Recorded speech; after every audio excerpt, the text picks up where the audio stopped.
नमस्कार मित्रों, कैसे हैं आप लोग। स्वागत है आपका आज के वीडियो में। और ये वीडियो 12th पास स्टूडेंट्स के लिए है जो सितंबर इनटेक में हाउस बिल्डिंग करना चाहते हैं। 12th के अलावा जो बच्चे जिन्होंने ग्रेजुएशन की हुई है आर्ट्स साइंस या कॉमर्स में, वो भी हाउस बिल्डिंग सितंबर इनटेक में अप्लाई कर सकते हैं। एप्लीकेशंस स्टार्ट हो गई हैं और इंपॉर्टेंट चीज ये है कि फर्स्ट कम फर्स्ट सर्व रहेगा, यानी कि पहले आओ पहले पाओ के आधार पे रहेगा।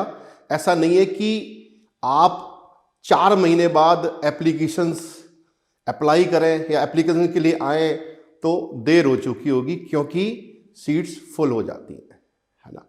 तो और एक हाउस बिल्डिंग प्रोग्राम में जब आप एनरोल करते हैं तो उस प्रोग्राम में कम से कम 4 से 5 महीने का टाइम लगता ही है। तो आप ये माइंड सेट करके चलें कि हमें टाइम पे अप्लाई करना है, जिससे आपका प्रोसेस टाइम पे हो पाए और एग्जैक्ट टाइम पे, यानी कि जो सितंबर इनटेक है उससे पहले आपको वीज़ा भी लेना पड़ेगा।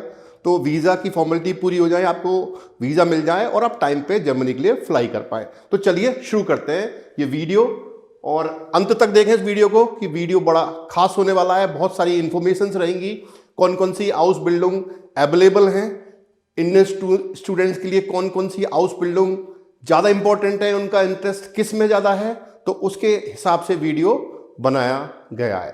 चलिए स्टार्ट करते हैं। देखिए, कुछ जैसे आप शेफ की बात करें या आईटी की बात करें या बेकरी की बात करें, यहाँ पे मैशेट्रोनिकर की बात कर सकते हैं, ट्रक ड्राइवर की बात कर सकते हैं, या फिर मेडिकल नर्स की बात कर सकते हैं। इसके अलावा और भी हाउस बिल्डिंग्स हैं जो पॉपुलर है, उन पे हम डिटेल में बात करेंगे। तो सबसे पहले देखो, मैंने इनको टॉपिक वाइज डिवाइड कर दिया है। टेक्निकल और आईटी हाउस बिल्डिंग की बात करते हैं तो इसमें देखो का एफसेट मैशेट्रोनिकर, यानी कि ऑटोमोबाइल जो इंडस्ट्री है उसकी, यहां पे देखो एक चीज है, का एफसेट का मतलब क्राफ्ट फारसोइक, यानी कि मोटर व्हीकल जो मैकेनिक होता है, यानी कि कार ट्रक बस कि जो भी इंजन्स होते हैं उनके लिए स्पेशलाइज होता है ये, इसको ऑटोमोबाइल टेक्नीशियन बोल सकते हैं। इसके अलावा मैशेट्रोनिकर एक अलग हाउस बिल्डिंग भी होती है, वो थोड़ा सा इंडस्ट्री बेस्ड होती है।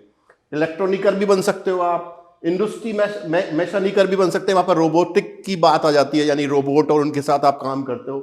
इसके अलावा आईटी की बात करें तो फाक इंफॉर्मेटिकर या फाक इंफॉर्मेटिकरन, यानी कि आईटी में भी देखो आईटी स्पेशलिस्ट बन सकते हैं, उसमें भी सिस्टम इंटीग्रेशन और एप्लीकेशन डेवलपमेंट, ये 3 तरह की हाउस बिल्डिंग अवेलेबल हैं।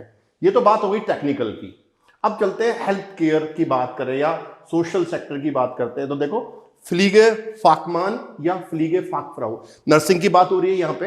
अब नर्सिंग में एक तो हॉस्पिटल बेस्ड होती है नर्सिंग होती है, या फिर आप ओल्ड एज होम्स होते हैं उनको बोलते हैं आल्टन फ्लेगर, यानी कि एल्डर जो सीनियर सिटीजन्स होते हैं उनके लिए डे केयर सेंटर्स होते हैं, एल्डरली केयर सेंटर्स बोलते हैं उनको, तो वहां पे आल्टन फ्लेगर बोला जाता है। उसकी भी एक हाउस बिल्डिंग अलग से होती है। और मेडिसिनिश या फाक अनगेस्टल्ट, यानी इसको मेडिकल असिस्टेंट भी बोलते हैं, ये भी हाउस बिल्डिंग अवेलेबल है आपके हेल्थ केयर और सोशल सेक्टर में। अब लेकिन इसमें कम से कम B2 आपको चाहिए। कई बार आल्टन फ्लेगर में B1 रिक्वायर होता है, लेकिन B1 रिक्वायरमेंट का मतलब ये नहीं कि आपने सिर्फ एग्जाम पास कर लिया और आपका वो कॉम्पिटेंसी नहीं है कि आप कम्युनिकेशन नहीं कर पा रहे हैं, तो वो दिक्कत वाली बात है।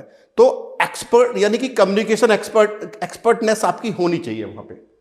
तो मेडिकल फील्ड में आपसे एक्सपेक्टेशन होती है कि आप कम्युनिकेशन अच्छे से कर पाए, और राइटिंग भी आपकी अच्छी से होती है, क्योंकि डॉक्टर जब प्रेस्क्रिप्शन लिखता है या कोई रिपोर्ट लिख रहा है तो आपको समझ में आनी चाहिए, और आपको भी वहां पे रिपोर्ट्स लिखनी होती है। तो एक रेडीनेस उसकी आपकी पहले से तैयारी उसकी होनी चाहिए आपकी।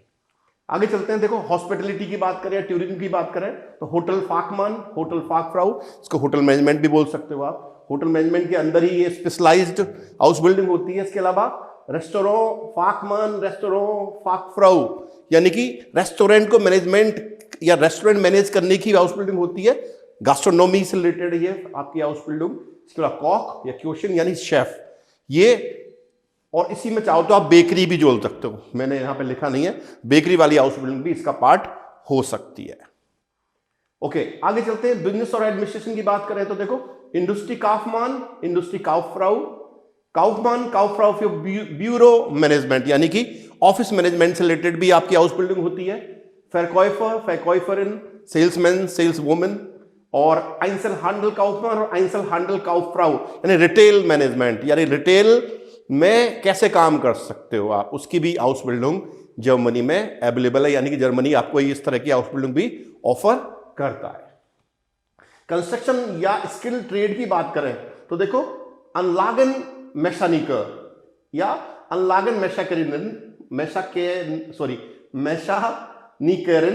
प्लम्बिंग और हेल्थ हीटिंग, यानी कि देखो जो आपके हीटर सिस्टम जो है जर्मनी का, वो स्पेशलाइज होता है, उसकी भी हाउस बिल्डिंग होती है, राइट। हाइसुंग बोलते हैं इसको, हीटिंग को हम, हीटर जो लगे होते हैं वहां पे, तो उसकी बड़ी डिमांड है इस वाली हाउस बिल्डिंग की। इसके अलावा मालर या मालरिन या लाकियरर या पेंटर जो होते हैं, पेंटिंग का जो काम करते हो आप घरों में, तो उसकी भी हाउस बिल्डिंग अवेलेबल है। इसके अलावा टिश्लर, कारपेंटर, इलेक्ट्रिकर, है ना, इलेक्ट्रिकर की भी हाउस बिल्डिंग काफी पॉपुलर है और बड़ी डिमांड में है, बड़ी डिमांड है इन चीजों की।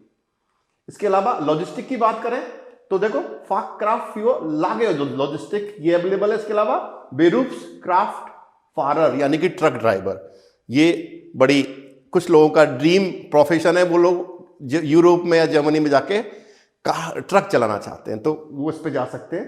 तो ये कुछ हाउस बिल्डिंग्स थी जो जिनकी एप्लीकेशन स्टार्ट हो गई है ऑलरेडी। तो अगर आप सितंबर में जर्मनी में प्लान कर रहे हैं कि मैं हाउस बिल्डिंग करूं, तो this is the right time, ये सही समय है अप्लाई करने का, जिससे आपको देर ना हो, आपका प्रोसेस स्टार्ट हो पाए टाइम से, और प्रोसेस में 4 से 5 महीने का टाइम आप लेके चलें, और आपकी रेडीनेस होनी चाहिए। देखो, मैं आज फिर कहूंगा, B1 सर्टिफिकेट पास करना ही ये बोलूंगा कि B1 सर्टिफिकेट पास करना ही पर्याप्त नहीं है, इंटरव्यू की रेडीनेस आपको होनी चाहिए, राइट। तो उसके लिए एक मैंने खास वीडियो बनाया है, जो आजकल जो प्रॉब्लम्स हो रही है, देखो बच्चों को जब हम लोग इंटरव्यू तक पहुंचाते हैं, और जब बच्चे इंटरव्यू में फेल होते हैं तो बड़ा एफर्ट लगते हैं इंटरव्यू तक पहुंचाने में, तो बड़ा दुख होता है कि बच्चे पास नहीं कर पा रहे हैं, उस इंटरव्यू को क्रैक नहीं कर पा रहे हैं। तो क्या गैप है, उस गैप को फिल करने के लिए एक वीडियो मैंने सेपरेट बनाया है, तो जल्दी ही वो वीडियो पब्लिश होगा, और जो भी आपकी क्वेरी रहेंगी उससे रिलेटेड तो आप पूछ सकते हैं। और यहां पे भी इन हाउस बिल्डिंग या और भी कोई हाउस बिल्डिंग आपके माइंड में है जो आप करना चाहते हैं, और मैंने यहां पे नई लिखी है, नहीं बताया जिसके बारे में, तो आप कमेंट बॉक्स में जरूर लिखें, पूछें, मुझे बेहद खुशी होगी कि मैं आपकी कोई मदद कर पाऊं और आपके क्वेश्चंस का आंसर दे पाऊं। तो इतना ही आज के वीडियो में, थैंक यू सो मच, फिर मिलते हैं एक नई वीडियो के साथ। Auf Wiedersehen!